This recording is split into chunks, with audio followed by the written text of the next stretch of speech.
My name's Rob Ryder out of West Cornwall, and I just want to do a little bit again out of my book Debt Slavery.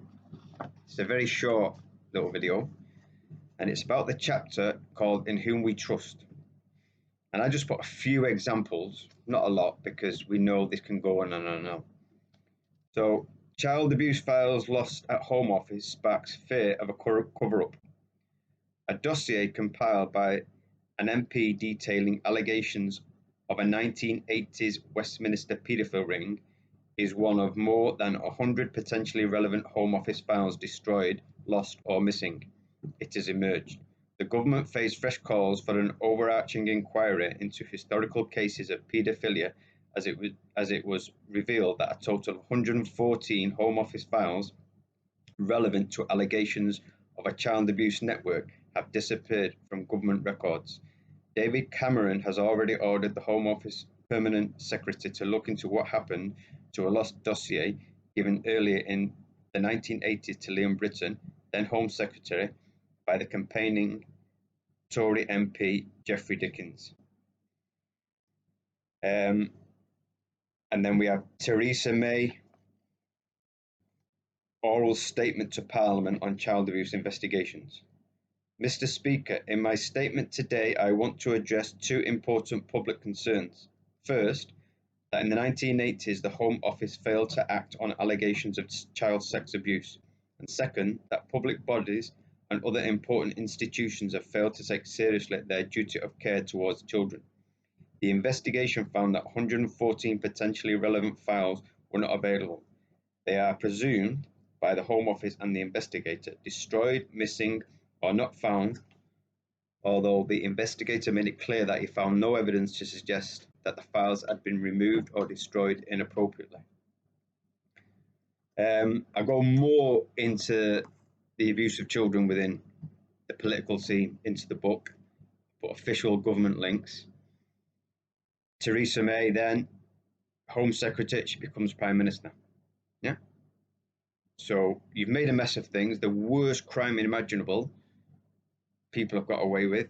Nothing's happened, no investigation, no nothing, and you become Prime Minister. Boris Johnson jokes about dead bodies in Libya. Foreign Secretary Boris Johnson quipped on Tuesday that Libya can become a new Dubai if it can clear the dead bodies away, the latest gaffe by Britain's top diplomat. They've got a brilliant vision to turn Sirte, with the help of municipality of Sirte, to turn it into the next Dubai, Johnson said. The only thing they've got to do is clear the dead bodies away and then we will be there. That's from Reuters 2017. Again, so you got this guy after a statement like that gets promoted, becomes the Prime Minister. How can people forget this? It shows you what the system's doing. Why do we, the people, forget these statements and allow this to happen? I mean, we could go on Epstein, Jimmy Savile, transformation of America, Cathy O'Brien. The fraud taking place by politicians and the lies that we all know, and we all allow them to get away with it. Tony Blair, when he was interviewed, I think he was accused of his lie, which we know is a lie, of 800,000 people dying in Iraq. And I remember the interview, and I think he said something like, oh, it was only 250,000. Only 250,000. Now, whether it was 800,000 or 250,000, hundreds of thousands of people died because of his lie. And he still has a political voice. What is the matter with the people, us? Why do we accept this and still go along with this political nonsense? So I'm always talking to people and debating with people and giving them information. When I see that they won't accept an obvious truth, I go back to things like this. Jimmy Savile, the files that Theresa May was in charge, Boris Johnson's quote, Tony Blair, and I quote them that. And I just say, listen, you do realise that child raping, warmongering crooks and thieves run the country. You do know that, don't you? and you'll get different reactions. And I will not budge from that. That is the starting point of a conversation for me.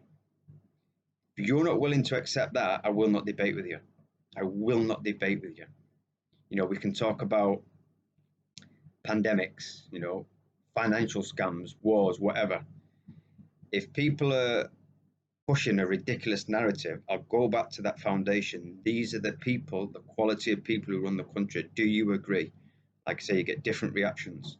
But I will not budge then. That is the starting point of a conversation. If you don't not accept that, I will not debate. Close debate. End of it. It's time people really stop forgetting these things. Yeah. And allowing these people to have a voice and realize the obvious, the whole system is rigged. And this is my opinion when I'm debating. I would say to people, listen, take them to quotes like this, bring people back to reality. Don't budge. Until they accept that, that is the building block and the foundation of your debate. I'm not telling people what to think, but if you don't accept that, because that's all mainstream stuff that I'm quoting you there, if people do not accept that, bye, I'm not even willing to, if you cannot accept that, I'm not willing to debate with you at all on anything. That is the starting point for a debate. Child raping, warmongering crooks on the Western political system. Thank you.